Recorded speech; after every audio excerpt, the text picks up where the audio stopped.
మా వంట అయింది కదా, ఇంకేం చేస్తున్నావు? బుడ్డోడికి జలుబు చేస్తుంది కదా, నోరు సప్పగా ఉందంట, అందుకని వాడి కోసం చేస్తున్నా. మధ్యాహ్నం అన్నం కాక ఇంకేం తింటారు అది ఎంత చేసినా కూడా? రా చూపిస్తా ఏం చేశాను. కొబ్బరి పాలు పోసేసి కొంచెం పొంగల్లాగా చేశా.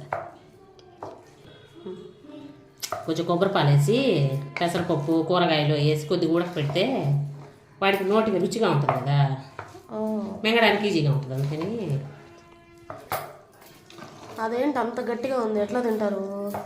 నేను ఊరికే కుక్కర్లో ముందు ఉడకపెట్టేసా, చల్లగా పోద్ది కదా అని. ఇప్పుడు మళ్ళీ కావాలి మనం పొయ్యి మీద పెట్టేసి కాసేపు ఉడకపెట్టామనుకో మళ్ళీ మామూలుగా మెత్తగా వచ్చేస్తుంది పొంగల్లాగా.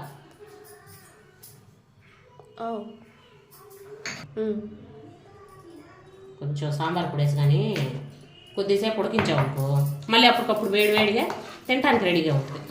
ఇక దీపిలే ఊరికి తీసుకుంటాము.